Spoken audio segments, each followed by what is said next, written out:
Ladies and gentlemen, this is the 67th episode of Concerned Dabs podcast. I'm your host, Katie M. Kane. Our guest tonight, ladies and gentlemen, Tai Simpson. She is an active member of the missing and murdered Indigenous women movement and the Black Lives Matter movement. She is my friend. She's Nez Purse. I'm happy to have her on the show tonight, man. She's also related to my production guys, Mitch and Jess. So it's like it's all good vibes in here tonight. Can you hear us okay, Ty? I can hear you, and I'm so hyped to be here. Like, of course, because I can see my cousin brothers in the production room. I got you here. Like, this is I literally have been so excited for this for like 2 weeks, man. Like, so excited to be here. Yeah, man. Thanks for taking the time. We really appreciate it. We're trying to get more women on the show, and sometimes it's hard to book females, you know, and it's dope that you scheduled and showed up, you know. Like, we've had a few like of the farmer cannabis ladies flake on us, and so it's like I don't want to hate on women in general. Please don't misconstrue my comments, ladies and gentlemen, but it's just like, yeah, we need more women on the show, and I feel like you'll have a lot to say, man. So how's it been going lately? You're in Boise now, right? Moved back down south? I am in Boise. I live now that the entire internet knows where I live, but we'll get to that. So yeah, I live in Boise downtown. I've been here since about February. I was out in Meridian, Idaho, doing that whole like bougie gentrified commute, right? So yeah. Now I live and work downtown. My gym is downtown, so it feels good. Like, it's near the foothills, so it's kind of an older neighborhood. But yeah, man, that commute time really does suck. When I was in Portland, I would ride the train from out there in Gresham to downtown at the Creek Freak office, and it was like 5 minutes faster than driving, but sometimes it was like I wanted to drive because I wanted to get something to eat or grab some weed after work, you know? So I feel that. I mean, in the stress of it too, like, I notice I'm significantly less stressed out when I start work in the morning. Yeah. But like that, and since I'm not driving and raging out on people, let me just tell you, the Treasure Valley, Idaho has some of the worst drivers, probably second to the LT Valley up where we're from, yo. Like, I believe it. I only drove through there I drove there on the way to AZ and on the way back, and it was. We don't like to blink. I believe it. Nobody knows how to merge, like all that nonsense, yo. That's how it was. Guys in big ass fucking trucks with fucking fifth wheels and shit. I'm like, whoa, you gotta, like, did you not plug it in or did you not turn it on, bro? Like, you gotta tell me when you're gonna do that. Look in your mirror at least. You know what I mean? But here's the thing, like, I can't even knock it because I have a truck. Like, so I mean, the fifth wheel guys are a little bit bigger than I am. Yeah. Or they're flags that get in the way of shit, right? That they can't see behind their flags. Yeah. That nonsense. Oof. Yeah. Yeah. God damn it, man. God damn it. Mm-hmm.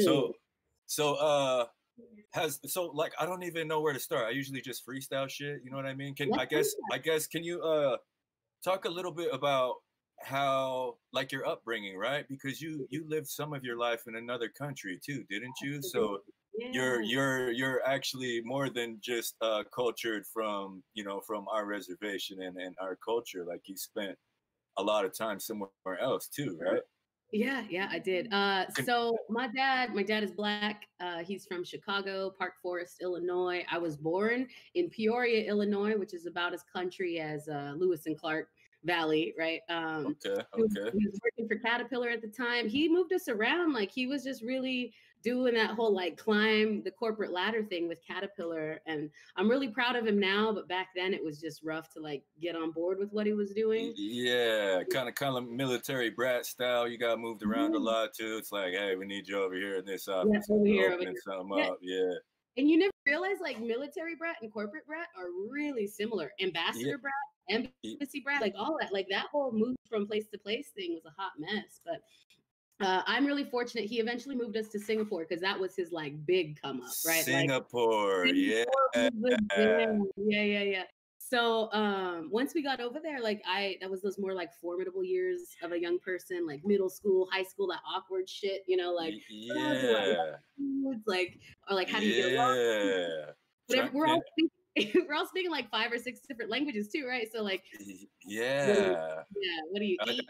identifying yourself has to be a lot larger narrowing down process in a place like that than where we're Yeah. from, because it's But I was a brown girl, so I fit in there. Like it was the white kids that stood out, and they were all weird and awkward about it. But like I fit in. Like Manila, Philippines are right there, Malaysia's right there, Indonesia's right there, and I blended in. So like people would just hand me these dope ass plates of food, and I'm here for the food. I'm team food. yeah, hell yeah, man. Over there, you learn all this cool stuff about like how to communicate with people, like how to travel alone. Like from a very, very young age, I learned how to get around all of East Asia, not just Singapore, but like all of the region. You learn how to go from Tokyo to Hong Kong to Shanghai to Singapore to Bangkok to Manila to KL, like just bouncing around Southeast Asia. That was my jam back then. So there honest question. So there was probably less racism towards your skin color when you lived in that region of the world, correct? Yeah, yeah. So Southeast Asia's got this weird racialization, right? So Southeast Asia is like Chinese versus everybody else. So Chinese were the white folks of that hemisphere. And so they especially the light-skinned Chinese folks, and the working class is South Asian, so India, Sri Lanka, and then you have the folks from the Philippines, and they filled a lot of like service industry roles. So there's a lot of like their race classism. It's classism, but different countries and different cultures. Yeah, because that's what I try to call it most times too. Because yeah, if you got money, there's ways around certain shit. You know what I mean? There just is. So racism is still true, even if you got money. But keep in mind, Singapore was a British colony. The Philippines was a Spanish colony. The French were in Vietnam. Like, so there was just all kinds of like the same colonization. Settler colonialism was the same in Southeast Asia as it was in the United States. Like the indigenous people of the Philippines, like one of my little siblings down here, he's from the Philippines. And so hearing about the way their indigenous people were treated is the exact same as the way our indigenous folks have been treated. But it was, settler colonialism, man. Same. Yeah. They got food and resources. Let's fucking take over. Yeah, that's exactly how that shit. Like, that's the standard ops everywhere, right? Like food resources, women, right? Violate all of it. Oh, I cannot handle it, man. Can't handle it. Yeah. That's the nutshell version of Singapore that I made my ass back to. Sir, let me just tell you what the culture shock of getting to the res though. Yeah, when did you come back? Did you graduate high school from over there, or because I remember you and your brother coming back like right around high school, because I remember your brother played violin and he was kind of like a gearhead dude. I remember he would hang out, and it was like it was cool because it was like it was totally just unique, you know what I mean? So it was like, and he was a cool cat, always laughing around, always good vibes. So shout out to James. I thought he was doing shout out to James. Hey, yeah, so he still plays the violin. So awesome. That's really cool. And he's like a big dude. Like, so for folks who are just listening in, James is like 6 foot 350, like big dude, like dark skin, dimples, like he plays the violin, y'all, like, and he's really good at it. And he crushed on working on cars too, man. He soup up his shit. He just spent a week working on my truck, man. So my truck is back to rights because of James. So that's where we're at. But yeah, James came back a year before I did when our parents separated. So that he must have been right, like that 2014, 15 time frame. I had just finished my sophomore year of high school and got to Lapwai for my senior year, which was really strange though, because like what I was doing in Singapore far surpassed the curriculum of Lapwai High School. Hell yeah. I was so bored. Mom and I made this like ad hoc agreement though. She was like, if you can get into college, I'll let you finish high school. You can do the whole skipping a grade thing. But Lapwai School District wasn't about that skipping a grade shit either. Like they made it so hard, but John, I was bored. Your girl was so bored. Yeah, I can relate, man. When I was a kid, we moved to Portland for second, third, and half of fourth grade. And when I came back in the middle of fourth grade, it was like fucking easy, like cake, light work. You know what I mean? So I'm just like, man. Yeah. So it was strange to be just a regular average kid in Portland, and then move back home and it's like, whoa, this guy's smart. And I'm like, So man, like, yeah, I'm like, okay. I'm just regular, Yeah, yeah, Yeah, so crazy. Yeah, so I mean, after I finished what would be a junior year of high school, I dropped out and I went to college, man. I couldn't handle another year at Lapway. I wanted to graduate that year, but they didn't let me. So I ended up with a GED, which is fine. Like, I'm a big fan of it. Like, it let me finish high school, and then I went right into college. So I started at Albertson College in 2001. 2001, I started at Albertson College for a year. So, but even then, like that, why did I pick the bougiest college in Idaho of all places? I don't know. that sounds bougie, man. I'm like, man. It was hella bougie, and it was like I felt so out of place again, right? It was just a school full of like rich white kids. It was hard to get along with people, and keep in mind, I'm still just fresh back from Singapore, so I don't know how to talk to people. I don't know what it is to be an American. Like, I'd spent so many years out of the country that coming back was like this whole new adventure. And then I tried to start college in the middle of it. It was a whole hot mess, man. A whole ass hot mess. Yeah, like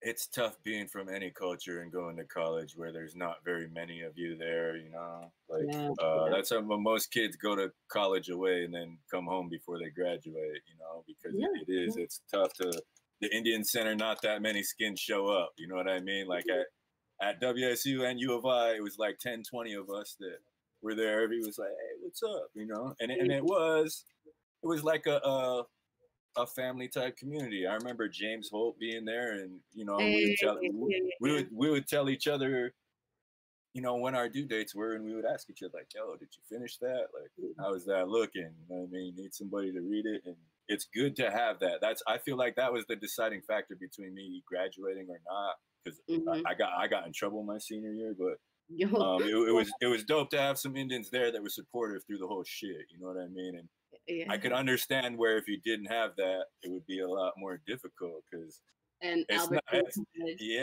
not just the schoolwork either, dude. It's life in general when you're in college. Shit happens, stuff goes wrong, man. Like, yeah, it's rough. It's so rough. And I mean, it took me 10 years from beginning to end for my education, my undergraduate education. And for some reason, like, we're embarrassed by that, like somehow this 3 and 4 year finishing shit. Fuck that. It took me 8 years from when I started. I started in 2000 and I graduated in 2008, man. So more common than not, like you finish in 10 years because that's normal. You gotta work, shit happens, you get sick, you gotta go home, you gotta move. Like, normalize that, right? Like, this 4 year standard of like just cranking out knowledge is some bullshit. Like, I'm not.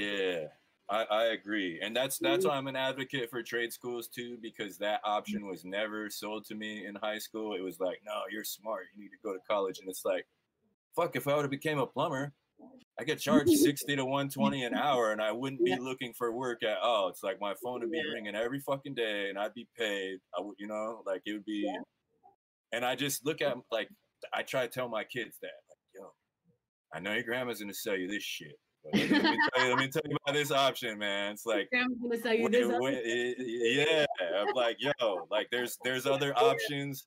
You can learn this in less time and make money the whole time that you're learning. Which, I have so from a previous relationship I had, I got to keep like my stepkids, right? So my oldest boy graduated from Lineman College back in March. He was in school from like January, like December, January until March. Graduates from Lineman College. He's about to make more money per year than I'm making, and I've been at this for 10 years, right? Like, that's the thing. Like, you're right. Nobody sells us trade school vocations. They say like the 4 year undergraduate shit, like grind it out, suffer. Like, nobody wants to suffer through their education. Like, we've normalized this whole suffering struggle narrative that, you know, I'm trying to undo it as much as I can. Even I caught myself with my son. It was like, yo, son, like, what do you want to do after high school? And he's like, well, I don't know. Like, in my brain, I'm supposed to start like fighting him. Like, no, he's 18. Like, you're just barely not even you're not a grown up. The world is like, it's okay for him to not know. But in my brain, I've been socialized to that bullshit of like, go to college. Like, I'm sitting on a mountain of debt. Like, I'm gonna die with this debt. Like, I don't know anybody. Oh, dude. I kick myself busting the balls at times, you know, but I also say, well, man, I met some cool people on the journey that I ended up working with, you know, well Yeah. after the fact. So it's like, but yeah, dude, trade schools where it's at, kids. Any kids listening, fuck, be a plumber or an electrician, man. Be an electrician, like learn how to like be a mechanic, all that shit. Trade school. Yeah, Yeah, that's it. And then you can skip all the other bullshit like art and interpretive dance, right? Like all that other weird, obscure shit. Like I went to school for political philosophy and public law. All I wanted to do was read political books. That's it. But then you have to do all this other like classical music study. Like I get it. yeah, Like be culture, be worldly. But man, that's such a waste of money almost. Like let me just read the political shit. Like let me be done and then I'll get out of here. yeah, Nah, they're not. yeah.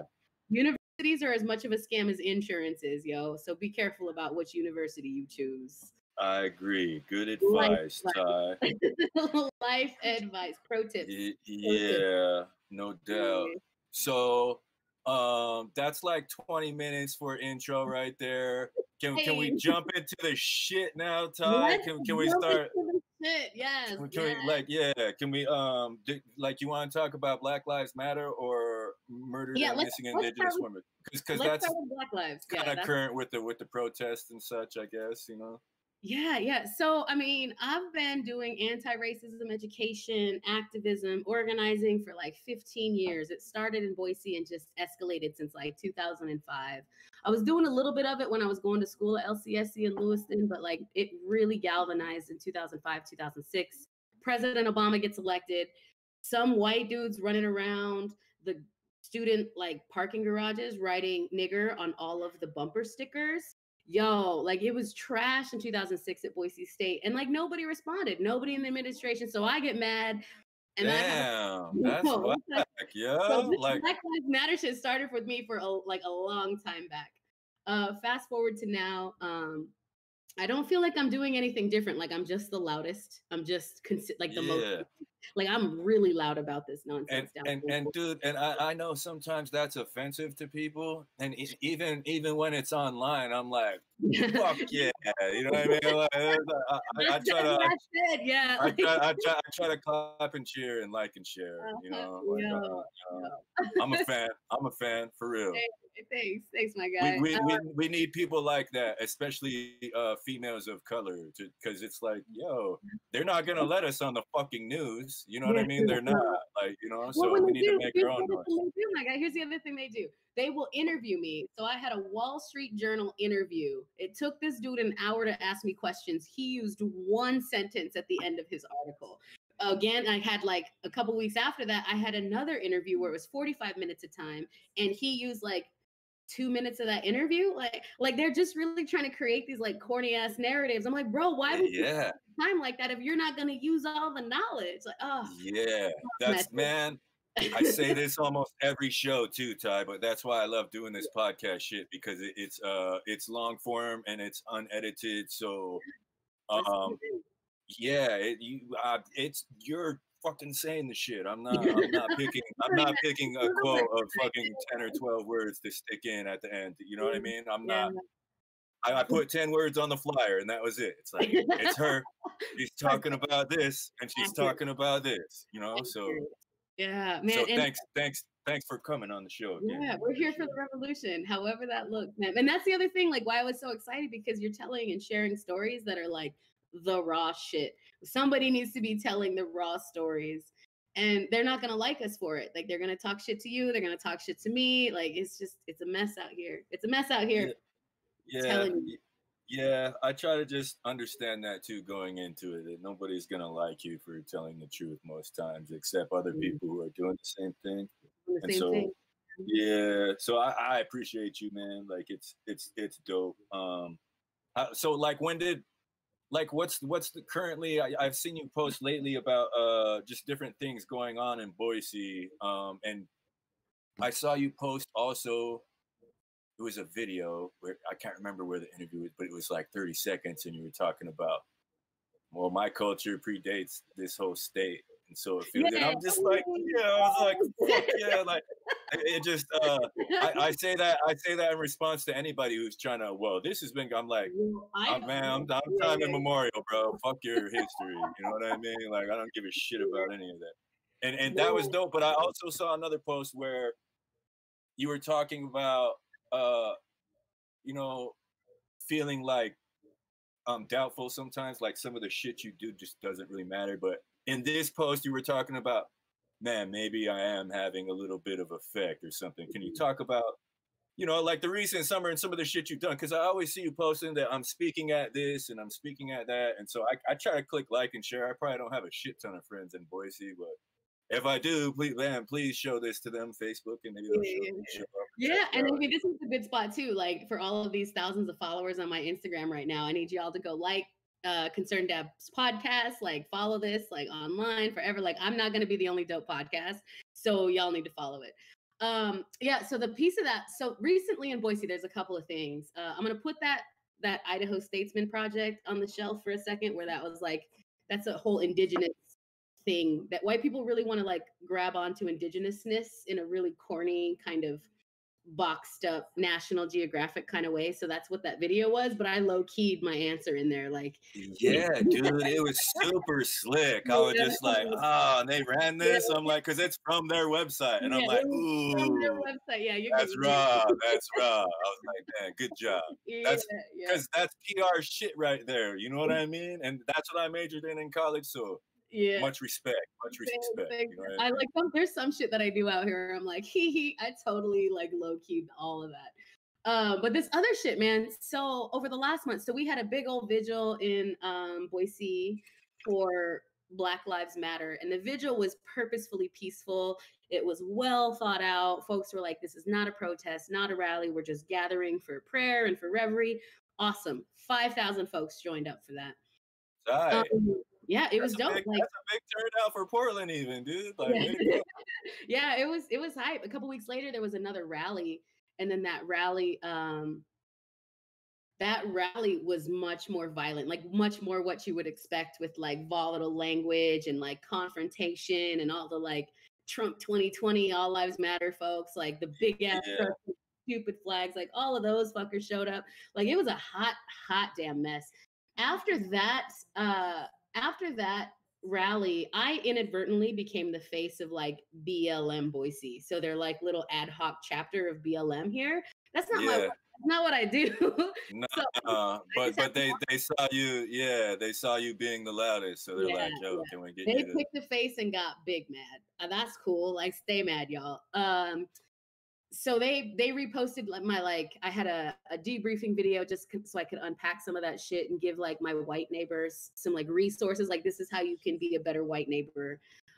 2 weeks later, there's another rally, but I'm not associated with it. I'm not organizing it, none of that shit. But they repost the video from the beginning of the month in like neo-Nazi forums and shit. They post my address, my home address in Boise, in some of these neo-Nazi forums. So now I'm like, man, y'all have my really? What the fuck? I didn't know about all this, man. Shit, that's fucked up. Fuck those guys. All the way fucked up, man. So it's been like stressful for me and my folks, me and my people. Like we just out here, like my job is really kind of circled the wagons for me. Is that even appropriate? Can we even say circle the wagons anymore? Goddamn right. Goddamn right. It reminds me of county jail. When county jail, mob in, you know what I mean? Everybody assume I was a white guy, and then I'd see somebody from my res, and they'd be like, "What up?" Like, "Oh, he's a wagon burner." You know what I mean? And I'm like, "Wagon burner." That's what they call me in county jail. Hey, so whatever. I ain't mad. I ain't mad. So my people came through at work. My besties came through in Boise. Like I've got so many people coming out of the woodwork trying to support me and my safety, right? And then my big brother, he's like low key redneck, right? So he's like, I mean, do you have? He's got a lot of those friends. You know what I mean? That's why it's like I would like to hear his side of it too sometime, because I'm sure. They have to slip. Sometimes they have to slip when they're around him. You know what I mean? And it's like, dude, don't feel like that and still kick it with me, man. Like, come on. How can you feel like that and still kick it with me? Like, I'm cool. Like, I've called out his people on a couple of live forums. Like, I've called out James's friends. Like, I'm calling them out right now. Like, I see you, James's white friends. Like, we got some work to do. They're gonna repost us. We got shit. Like, let's have a conversation. So like in the last, and this is actually this most recent compromised address has been since Sunday night. So it's been a week that Is address that got. did they leave notes or anything? Like, is there Uh, they, you've been okay, right? You've been all right?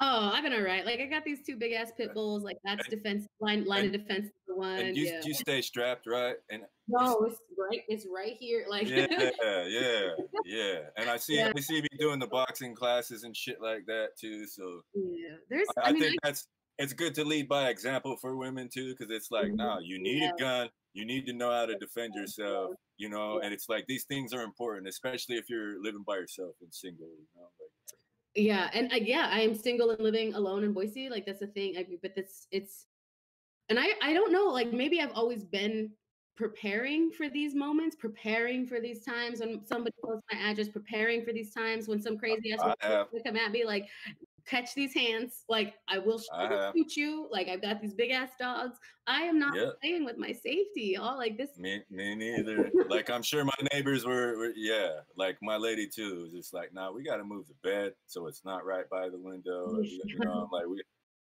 is it okay if I have my gun out right here? You know what I mean? It's like it's kind of, Yeah, and yeah. it's all good. It's cool. Everybody understands safety, and it's And I don't get we all get used to I don't it. get yeah I don't get drunk and grab it and wave it around and Yeah, dance or no. anything. It's like, nah, man, I know how to shoot. So if somebody is trying to harm me, I can shoot them. Yeah, yeah. And that's the other, like, that's the reality too. Like, I had somebody who was in the Department of Corrections say, like, if you were going to purchase this pistol and learn how to use it, like, you have to be committed to the idea, just the idea that you will shoot somebody, a physical person to defend yourself. Yep. And that's something like you really have to wrap your head around. And then Yep. once I got past that, like, point of like, okay, to defend my life and to keep myself alive, I will shoot somebody to defend myself. But that nobody Yep. ever talks about that, like mental narrative, right? Like Nah. you're walking yourself through, and the more Like that you do, yeah. yeah, like everyone's afraid of it or something. Mhm, I'm like, mhm. no, dude. Like, especially with all these threats of war and all that, like, it's like, nah, man, like, you really need to protect yourself. Like, some of those threats are honest.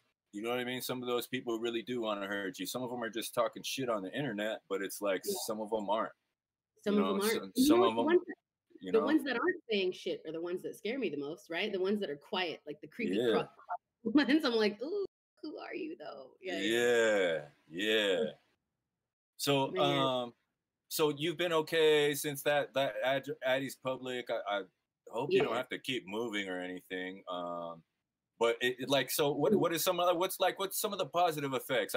Can you talk about that post for a little bit? Because you said like some of your neighbors are putting signs in the yards or some shit No, like and that. like that's the warm fuzzies of this shit too, right? Yeah, dude, Yeah, I'm loud, I something cuss, is like happening. There is some people are effect. changing minds. Yes, like, and that was it. Like, so it was yesterday when I was rolling through downtown. I live near downtown, going to the grocery store, and it's right behind the Capitol building, the state Capitol building.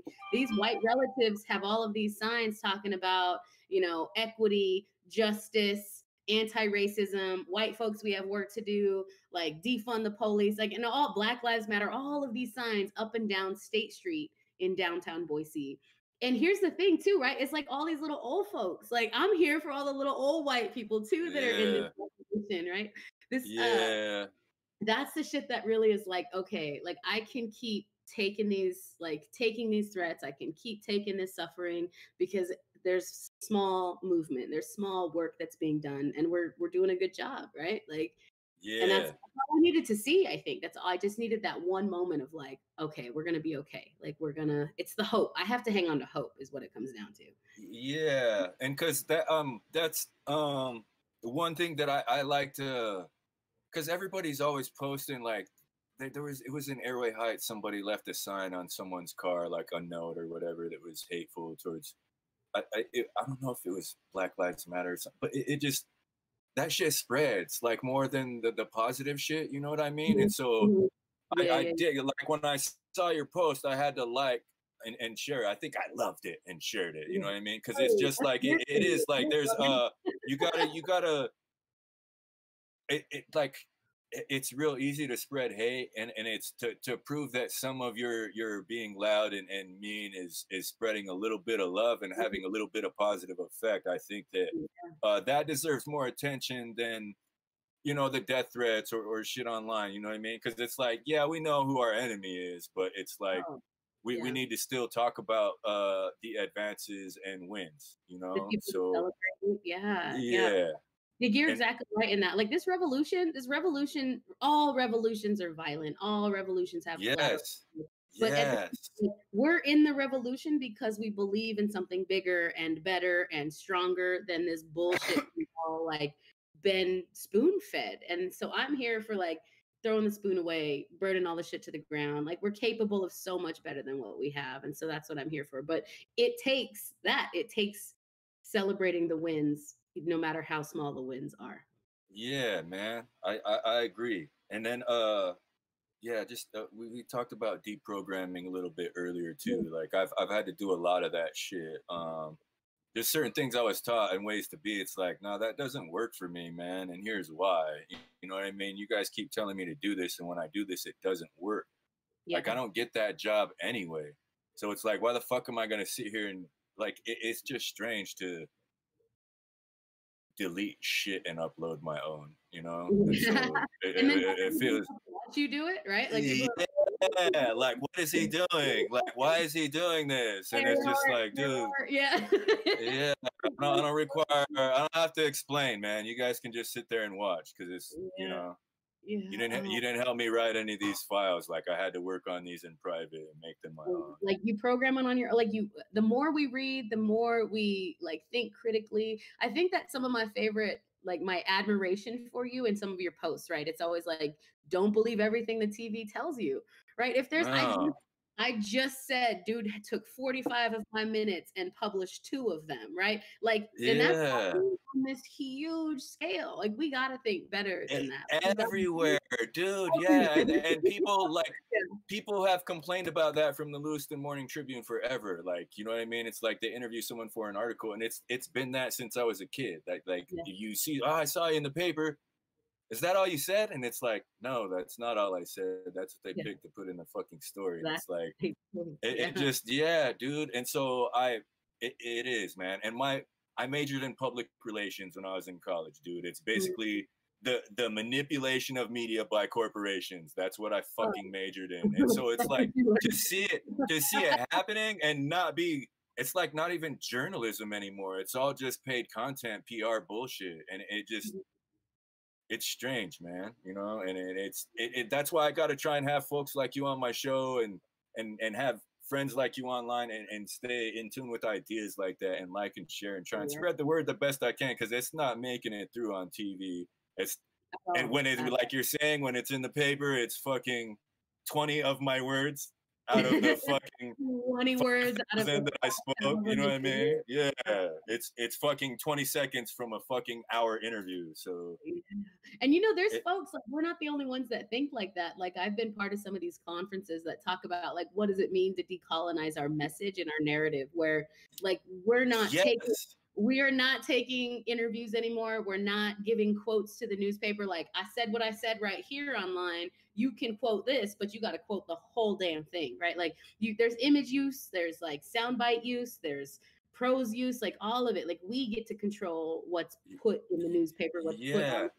Yeah. Or getting to say what's wrong with the strings attached to your federal budget because everybody's always talking about, oh, I write grants and I'm like, that's cool, but you can't do everything you want to do, and it's like you can't even talk about it because you'll get fired. You know what I mean? And No, so I'm it's like there's super low key about that though. Let me just tell you, because now that I've written a grant, I've reviewed a grant, I've reported on a grant, like all of that, I'm like, so in my brain, I'm like, let me give all of this knowledge to somebody else as skill building in our community. And then they can tell everybody, like, no, you want to, I mean, when somebody's offering you $500,000, $1 million to build community or capacity building in community, whatever that looks like, nobody looks at like, here's all the fine print rather than the check for $500,000. No, that fine print is some bullshit. It's shackles, it's prison for 2 years, like it to the government. is Oh my it God. is, man, and Like, nobody like, man, Thank you for fucking saying I that, just man. validated you a little bit. Yeah, there is literally no amount of freedom in any federal grant ever. Period. Full stop. All caps. Like none. Yeah, Yeah. yeah, man. Yeah. And I'm off the clock.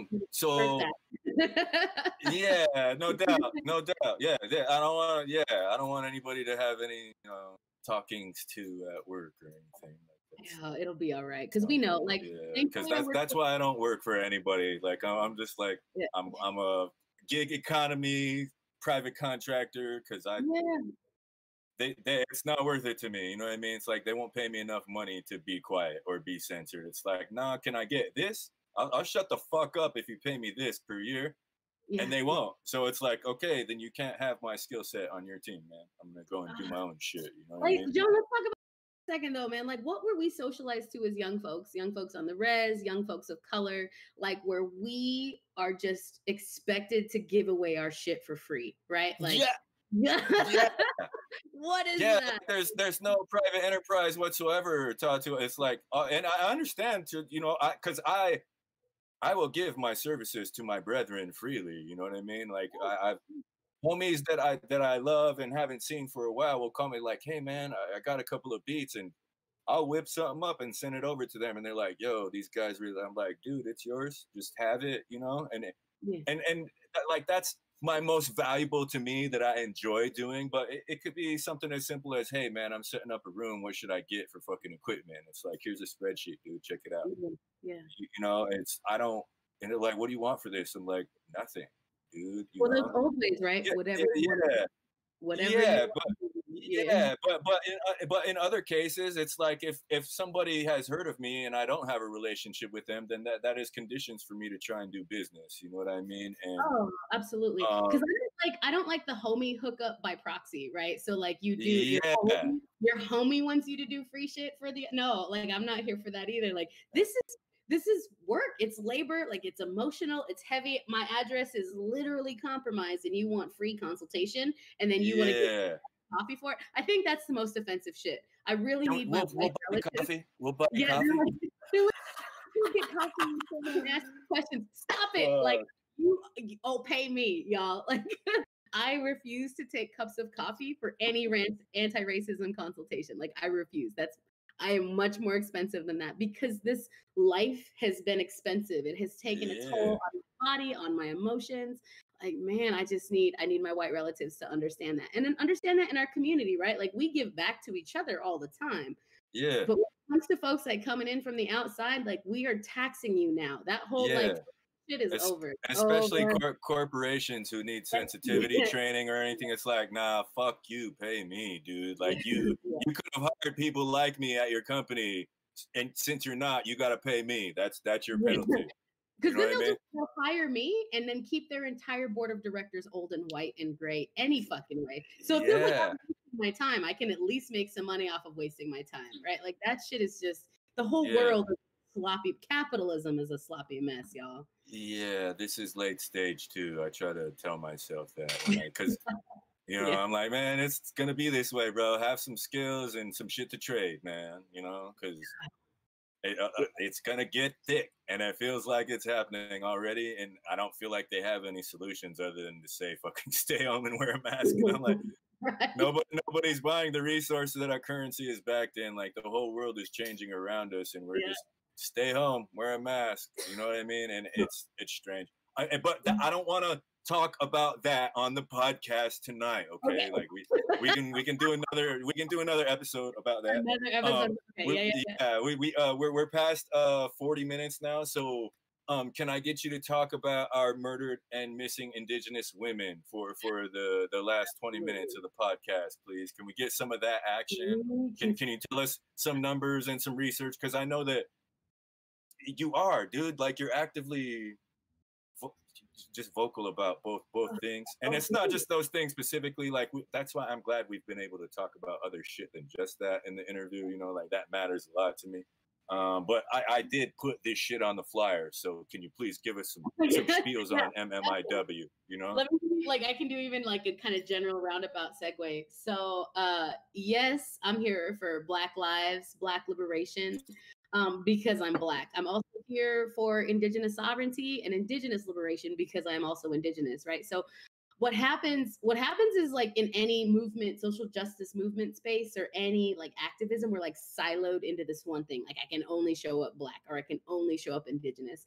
And what I'm learning is that my work for both communities is so similar because colonization happened to both communities, right? Like so undoing that is the work. And Black folks and Indigenous folks in the United States have a really parallel, intricate, interconnected history in that we've lost lives, we've lost land, we've lost humanity, we've been decolonized, we've been like all of the shit that could happen, the worst shit that could happen to a group of humans has happened to both Black folks displaced from Africa and Indigenous folks displaced from our own homeland. So that's the combination there. And I am both of those things, living that life, which is why I do work across the board. So my job is actually working in anti-violence within Native American communities. What can we do to respond to it? What can we do to prevent it? What conversations could we be having in communities? So those are kind of the big high level things that I'm working toward. And what that looks like, I'm going to put this on the podcast so it's on the record. Yo, cops are not the solution because cops like are proliferators of violence. We can't rely on tribal especially on Indian reservations, man. Especially on Indian reservations. We can't necessarily rely on tribal councils either when some of those leaders, quote unquote, also perpetuate violence and or are assailants to members of the community. Like we really have to have these honest conversations about why violence in Native American communities exists, and that we have to understand it's not traditional to our communities either, right? Like somehow we've normalized this violence and it's that bullshit. So I'm trying to undo all of that. And man, can I interject just a little bit? I don't want to like brown nose too much, but like 2011 at CritFic, they offered some sort of certification through UCLA where if you took 3 of these 5 classes, you got some sort of Indigenous studies certification from UCLA, right? And so I was like, hell yeah. And so it was only like $500 for a 3-credit class from them online. So I'm like, hell yeah. So I took violence against Native women. And it was a 3-credit class and fuck, dude, just there was only 2 books and it was some rough shit, dude. Like reading that and just about how, and one of my friends from Portland was talking, he's like, and I don't want to bring the argument into it. He would just talk, he's like, this is about jurisdiction in Indian country. And I said, dude, jurisdiction in Indian country is really important. It's an issue that's actually important where I'm from. And we're going to have this girl on my show, Google MMIW and listen to the episode. You know what I mean? Because that's, that was one of the main things in that class that I learned too, is that, our women are not protected. You know what I mean? Not by local, state, federal, tribal, nothing. You know what I mean? Even after the fact, when someone's been gone for 2 or 3 years, no resources get spent by any parties trying to locate other than the friends and family of the person missing. You know what I mean? And and I wanted to ask you because like it's not just they're dead. It's they can be fucking somewhere on a boat in another country. You know what I mean? And there's all this. I don't want to get super paranoid and conspiracy theory about it, but it's just like, hey man, like can you talk about some of these things? Because I remember that from the class. And then that was immediately when the conversation starts, like you started talking about violence and why it's perpetuated. And can you give us some numbers on that and stuff too? Because I don't want to fucking talk. I want to hear you talk. You know no. Like there's so many things to say. Like, so we can start. So yes, your friend is right about jurisdiction, but we also have to like the trafficking piece. So let me fuel into your conspiracy theories a little bit. So the federal government is like, hey, here's money to address domestic violence. Oh, hey, here's money to address sexual assault. Oh, hey, here's money for human trafficking, without actually addressing the fact all of that's the same shit. And also not talking about how the government's industries of extraction of oil, extraction of ore also play a part in all of those things. And man. Ran these big ass highways through our Indian reservations and tell us that we have no legal jurisdiction over the highway. Like, that's also another problem. So all of these things are intersectional. All of these things fucking matter.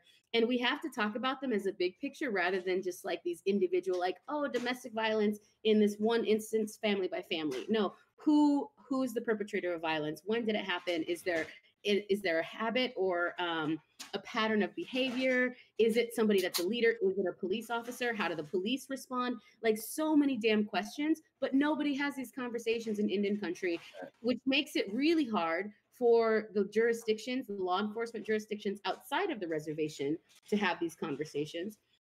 And let's talk about a couple of other things. Yeah. What is missing?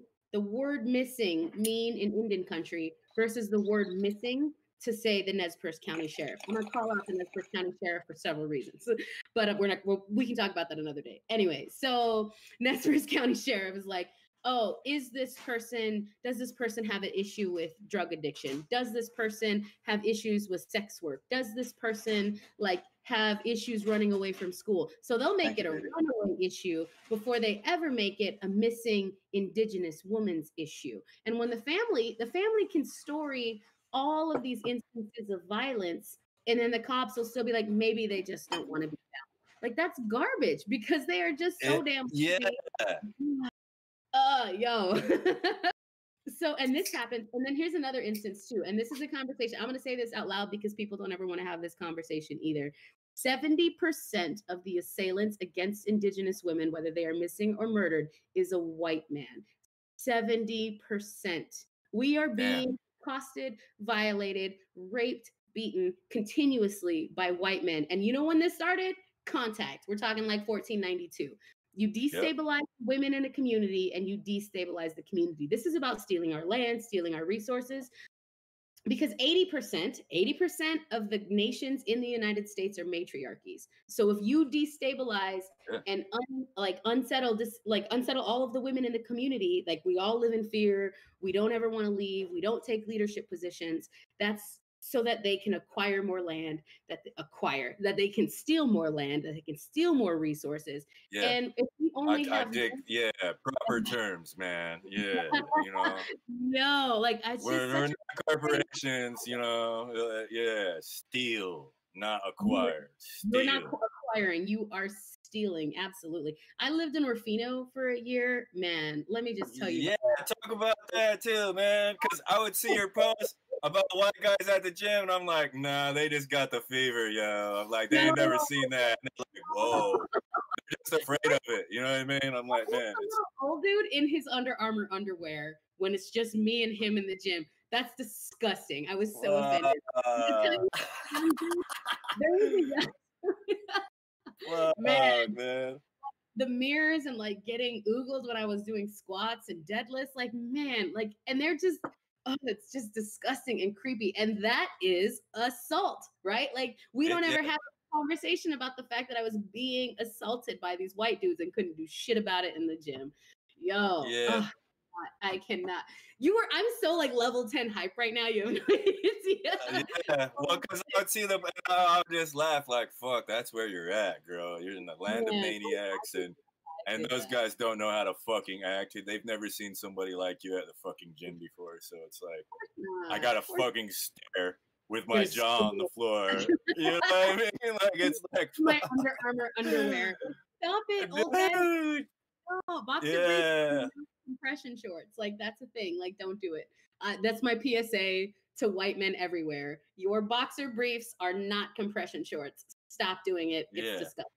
Like I'm not here to body shame. I'm not here to tell people what to wear, but like underwear in the gym is just unsanitary. It's not cute. Yeah. Please stop. I'm not here for it. Oh God, that was 2 layers. And I'm not even a gym guy, but 2 layers I think is advisable, you know. And then and then wipe the equipment down is what I hear the homies say. You know what I mean?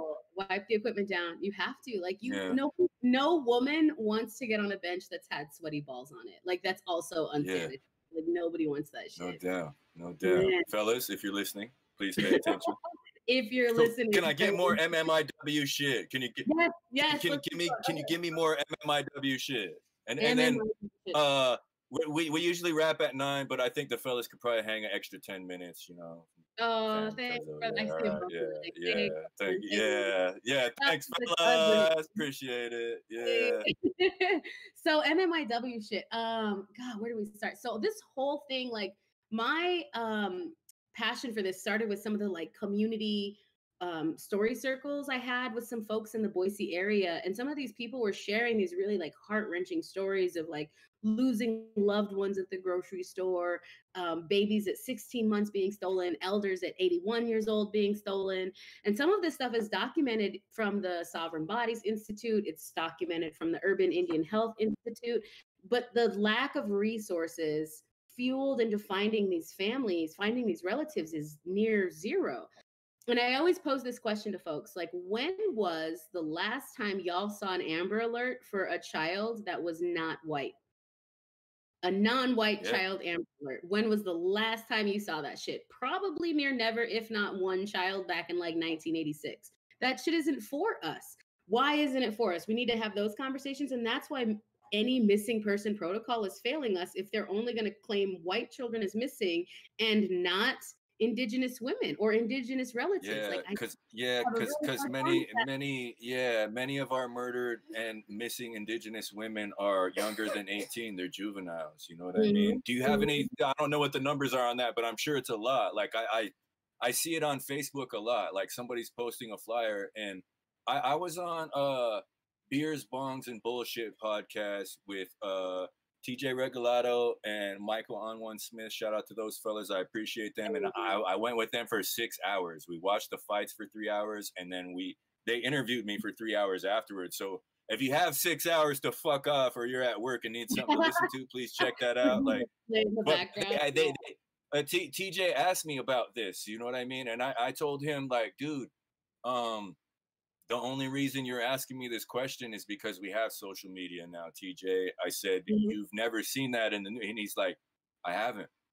He goes, I haven't seen coverage of any of that shit. And I was like, exactly. I was like, but you're friends with some of us online. And so because you're friends with some of us online, you see that slide down your feed, and it piques it because you have sisters and cousins, and you have female family members too, who you would feel the same way. And it's strange that it is only us reporting it and no one else in the mainstream media. No Amber Alerts, no fucking Silver Alerts. I get those on my phone sometimes. I'm like, what the fuck is this shit? It's Silver, not Amber. Like, I don't, you know what I mean? But it is like, there's no, and like I talk to people about filmmaking too. Like, there's no, I'm not going to fucking Hollywood. I'm working with my homies who are writing scripts and down to fucking shoot the shit, edit it, and put it out, because those guys behind the desk in Hollywood don't give a shit about me, and they're not going to let me tell it the way I want to say it. So it's like we are our own advocates and our own media force too, dude, because we don't have any representation anywhere else. You know what I mean? So it's like, yeah, man. And it's like, I don't listen to our tribal radio station, but both of the guys who work there, I consider my friends, you know what I mean? And relative too, you know what I mean? It's like, nah, I fuck with them. Uncle Snook is my man. Lil Tom is my fucking big cuz. So it's like, you know, like little baby D's cool with me, man. I love baby D, you know what I mean? So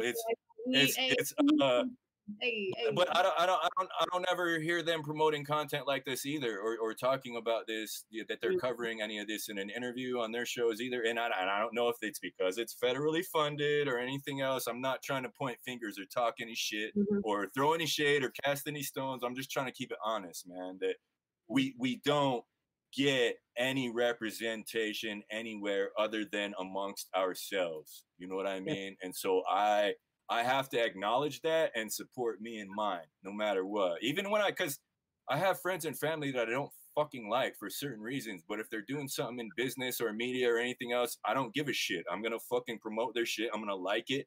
I'm going to comment on it and share some praise and share it, because that's the principles that I believe in and I choose to live and it in takes my life. nothing, You know? right? It's a click, click, click, share. Like it's nothing. It's free, dude. Yeah. You know what I mean? So, and every now and then, I'll try and spend the money too. If it's $20, fuck, I can spend $20, man. You know? Yeah. And if it's 5 or 10, fuck, dude, yeah, I got you. I got that right now, just sitting there in the fucking Venmo. I got you, you know? Just like, and supporting each other like that without without any stipulations or actually needing a high five or a gold star, right? Like sharing a missing person flyer on Facebook is literally less than a full second to do. Literally less than a full second. You share it, you check back to make sure there's no updates, like, but that's it. Like, it's so easy to really support the community and finding all of our relatives this way, but we are making the choice not to. Silence is violence. Like, I don't know where I heard that, but that's ultimately, like, we're perpetuating violence by remaining silent about these issues. And that's why I stay so loud, man. Like, I'm loud as fuck for a reason. Like, we have to find these relatives. We have to dismantle why this violence is taking place in the first damn place. Like, man, it's hard out here. While at the same time, like, I got to keep myself safe too. Like, I'm susceptible. I'm living away from my people, away from my res. I'm single. I have pit bulls and a pistol, and that's it. That's all I got. Dude. And I don't have pit bull. I have a pistol, but I have a girlfriend. But I am, man. I'm 2 hours away from any help who could legit show up and fucking if I needed an extra body with another gun. I don't think any of my homies up here would answer my call and show up. It's like usually when I call them, I get the voicemail and leave a message. And I'm not trying to hate on any of the homies in the cane, man. It's just that's just what it is. If I called one of my cousins from back home, I'm sure they would pick up after the second time I called.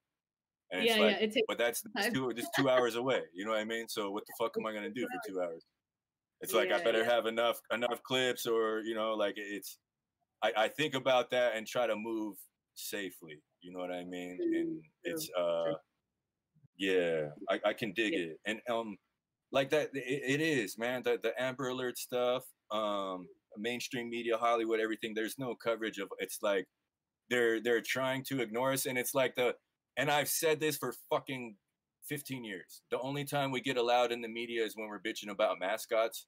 And I'm like, okay, yeah, that's part of colonization, but dude, that's like this that's this part of it. You know what I mean? And there's so many other issues that deserve much more attention, I feel, in the mainstream media. But yeah, I guess Washington Redskins, cool. Change your name to something. That's cool. I can't hate on it, but it's like, fuck, can we get some more fucking play, some more spin? Like, can we get our land back? Yeah, dude. Like, your mascot, can I get my fucking land back? That's all I'm here for. Like, they want to have all this symbolism and like stop, like talk about like removing smudge kits from Urban Outfitters. Like, cool, do that because that's stupid, but give us our damn land back. Like, all they're doing is raping and pillaging that land anyway. Like, oh my goodness, I could go on about that part for hours. Like, it's been such a small blip on my radar. Yeah. When I'm here trying to like assert sovereignty. You know what another good podcast is? I hope you can find a homie for this, but that court case down in Oklahoma, right, where the federal government, SCOTUS, acknowledged that half of Oklahoma belongs to Indigenous.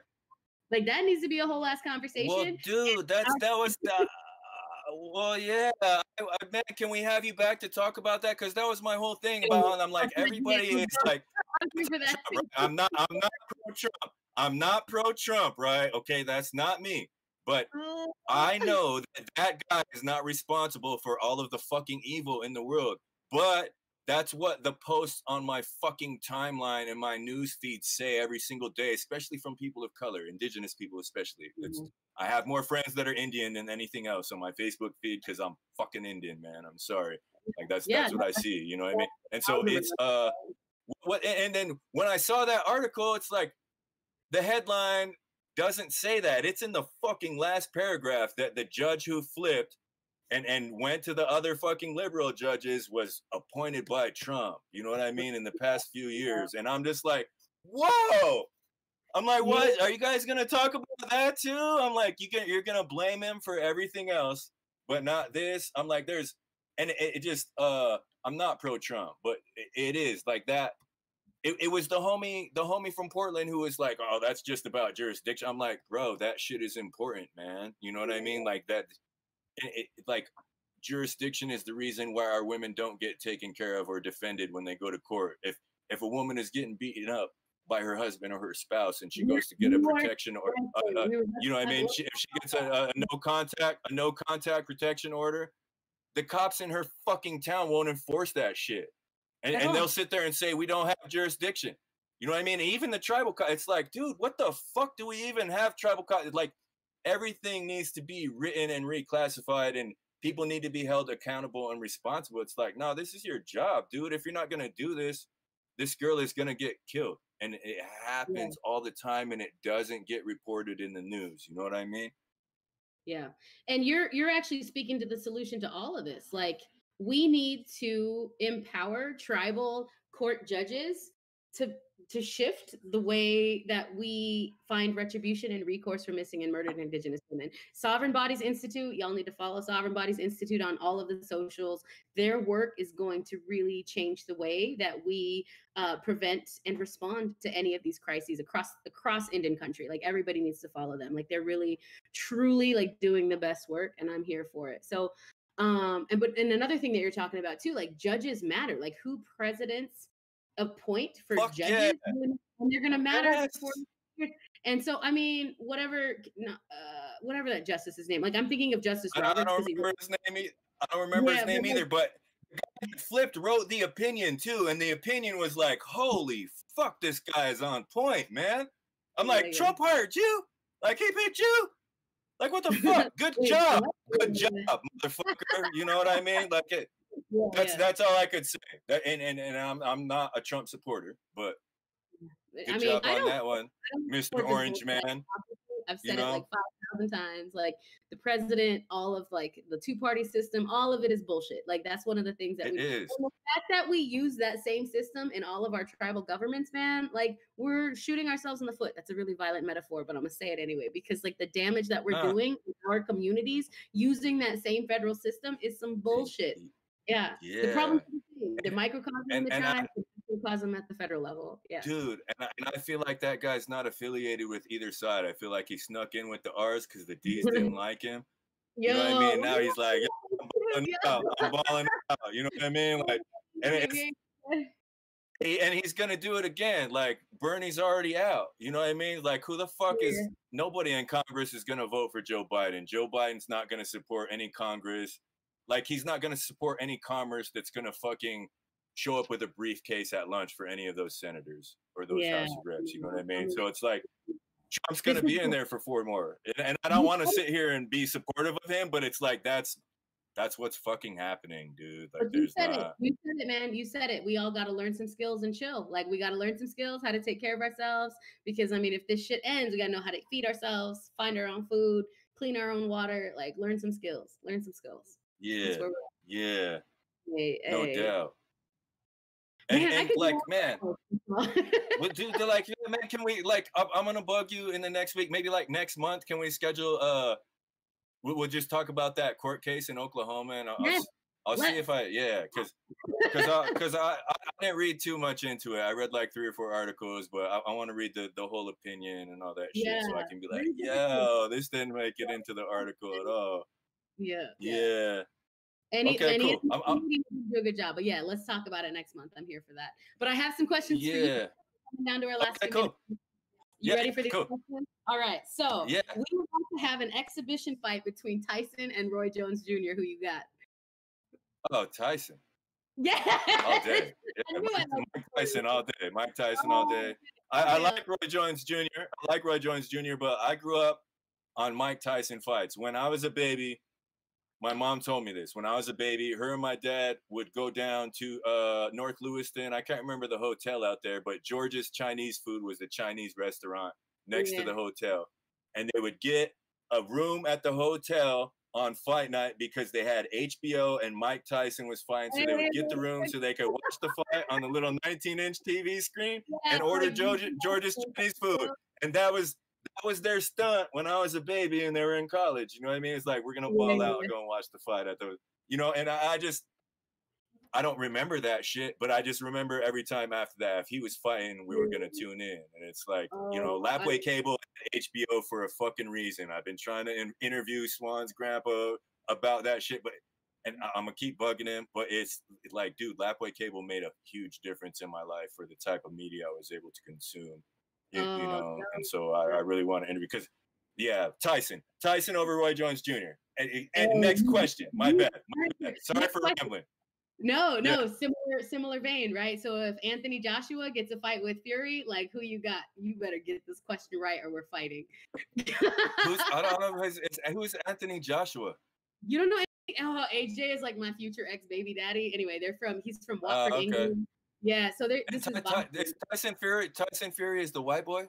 Yeah, Tyson Fury's that big. I think he's Irish. I don't know, the big white dude who just He was like he was coked out in his last fight, but he still won. Yes, that's what I said too. Okay, but I'm not gonna talk about that shit. I'm not gonna not him then. The other boy, Anthony, the other boy. Anthony then I vote for him. Man, now you have homework. Now you gotta go with Anthony Joshua. Okay, yeah, Anthony Joshua, baby. I gotta look that up. Anthony Joshua. All right, nice. yeah. Man, like you can't be on cocaine and still win. It was that guy who wore the helmet out to the ring that lost, and that's what they're saying. That helmet weighed like 60 pounds, and it has all these and it's like you can't be carrying that, because it's not just it's you're way the fuck back there, and then you fucking show up, and that's you don't want to do that before you're gonna go and bounce around, man. Like what the fuck? Yeah, that enough to me. Energy measurement and efficiency that's how you win in competition, and that was not being fucking efficient at all. That's how you win. You win by science. Yeah. That's all I had. I just wanted to hear your predictions, man. Thanks. Okay, no more questions. Nope, that's it. That's all I had. Okay. But, can I ask you 2 questions? I know you're not. You're trying to get paid off the consulting and everything, but I usually ask this to any business owner people. Can you talk about your best? It's a 2-sided question. The first side is, can you talk about your best move on the path to where you're at right now? You know what I mean? The best move to get where I'm at. Oh man, you know what I mean? Move. I mean. And even if it's not just one move, if it's one certain behavior or like whatever, like because sometimes it's all about the process or the technique. So, can you talk about? I fucking forget to ask this, and I want to ask every guest this question. This has to be my question. Good question, man. Okay, it's like what's your best move? Because you have to feel somewhat successful, right, and effective. So it's like, man, what's your best move? Like, effective. Yes, I feel effective. To feel effective, that's how I try to feel, man. Yeah. So to feel the way that I feel in this work, Black liberation, Indigenous sovereignty, I always operate from a place of truth and justice and love. Truth. I'm honest as fuck all the time so that I don't get caught up, right? Truth, justice. Justice is like, I just want everybody to feel safe, to have equity, and then love. Like, man, if we didn't have love, if we didn't have hope, I would have quit so fucking long ago, right? But like, we're from a tribe that's got really powerful matriarchs, it's got really powerful chiefs, a really strong history in the state of Idaho. Truth, justice, and love, man. Those are the things that got me where I'm at. And your girl fucking reads constantly. Anything anybody ever passes me to read, I read it. Read the things, y'all. Read books. And books too, not just articles on the internet, man. Like, go get the paperback. Go to the library. Like, it's hitting. That's where it's hitting. They edit the shit that you see on a screen, man, heavily. So, and then the other side of the question is, what do you feel is your biggest mistake? Because it's sweet to talk about the wins, you know what I mean, but the losses are relevant. It's like if you haven't fucking lost, you're like, I don't believe you. You know what I mean? Like, you're fucking lying. Like, nobody has a perfect record anywhere, man. When I was young, like Mitch and Jesse can probably attest to this. Like, I was an asshole. I always thought I was better and smarter than everybody else. And it wasn't like, it just made me a jerk to people. Like, that's the biggest mistake. And I didn't unlearn that until like maybe 4 or 5 years ago. And so now, like, I'm really intense, but I really try to like hold people's feelings better than I did. So that, like, I mean, to be successful, to be effective, to be where I'm at, I've hurt a lot of people. And that is absolutely my biggest mistake, like hurting people in this work. Because was not my intention, but that was a very, very serious impact. And some of those relationships I can't repair. And I hate that because some of those relationships are in our community. And that's really the more heartbreaking thing there. Yeah, I agree. Like, you know what I mean? I'm never going to ask those people for a job again. So I don't really have any reason to talk to them. But I don't hate them. You know what I mean? It's like, man, I ain't mad at you, but I'm not going to fucking kiss your ass. And I'm not going to call you to fucking fix that shit up because I'm going to do my own shit. And I'm not tied to the fucking shit that you're tied to, and that's I appreciate having the ability to do that and just believing in yourself. Like it's suffering, dude. You know what I mean? Like it's Yeah, not it's a always struggle. gonna be This is a sweet, struggle. and that's why I try to flip that coin on the question. It's like, nah, man, because That's a good question. it's not all fucking smiles and rainbows, man. You It's know, like it's not. not. There's very little glitter in this bullshit. Let me just tell you, very little glitter. No doubt. Okay, so we're getting close to 15 minutes after. Can I get you to drop your social media and any links or anything we can put in the bio? If you can send them to me, text them to me, email them to me, I'll put them in the description. But Mhm. in closing, whatever kind of stuff you want people to tune into, because it's like I'm gonna share this on online for sure. Like, oh, check Yeah, this out. no, I'm Especially if very you're about that life. If you're claiming either of these fucking abbreviations, then please listen to this BLM, episode. MMIW. Yep, that's the thing. All right, Yeah. so I'm planning a missing and murdered Indigenous Peoples Conference in Idaho in October. So peep my social media for that. My Instagram is where I while out the most. So that's at Tai Simpson on Instagram. I'm Tai Can Simpson you on spell that Facebook. out? Yes, Spell that Tai. out, please. Tai is TAISIMPSON at Tai Simpson, No, which is no also my underscores, TikTok. no And underscores, no nothing. yeah. Okay. I also have a website. I'm really proud of my TED Talk. I had a TED Talk in 2019. So Oh, Tai what, Simpson. man? What the fuck? Yeah, can we'll put that link. We'll put that link in the description too, man. Yeah, TaiSimpson.com. That's where you can find my my TED Talk. Yo, so those are my big ones up there. Fucking cool, Ty. Hey. Yeah, like man, right on, dude. Like I'm really proud of you. I'm Oh, thanks, man. It was such an yeah, awesome like like I'm so excited I got to do this. yeah, man. I'm happy I got to interview you too. Yeah, real productive conversation, and I feel like anybody who has listened to our podcast for cannabis or entertainment before would be much enlightened after this episode, and hopefully pay a little bit more attention to things that matter. I guess you know. And they all intersect, right? If you want freedom and liberation to smoke cannabis, like you gotta have freedom and liberation for women and black people, man. Like if we're gonna Yeah, start buying dude. shit in the store, we gotta start letting a whole lot of folks out of jail. Like that's all. Yeah. Yeah, man, it is, man. And like, dude, more future episodes too, because I feel like Yeah. the Yes. political I kind of gloss over and skim at times, and I feel like you really catch the meat of the shit that's the issue at hand. So it would be dope to interview you about different political stuff in the future too, because uh most people just don't possess the understanding to talk about it. You know what I mean? Yeah. So I Thank you. appreciate you for that. It's been fun, man. You know, like Mhm. it is. It's like, oh yeah, you know, like it, Yeah. Yeah. really dope because that's why I do my podcast. Like I enjoy talking to people. Like online is one thing, I can share a sentence and a fucking link and or a photo. Like it just feels really fucking like dead and numb. You know what I mean? And hearing someone's voice and seeing their face too. Like when people get on Discord, I'm like, yes, like this fucking rules because it just Oh yeah. I'm talking to another human about shit that I care about, and that's important to me, man. And I get to share it with everyone else. So thank you for showing up, and I'm gonna call you in a week to try and get you Let's book you go. again for the future. All Yeah. right. I look forward to it, man. Okay. All right. So The with birds in the back, though. Yeah. yeah, so with that, ladies and gentlemen, I'm going to do my outro dance. This was the 67th episode of Concerned Dabs podcast. I was your host, Katie M. Kane. My guest tonight, ladies and gentlemen, Tai Simpson. She is an advocate for the missing and murdered Indigenous women and the Black Lives Matter movements. You can tune into her on IG at Tai Simpson. That's at TAISIMPSON. I got to give a shout out to my guys in production, Mitchell Wilson and Jesse Curry.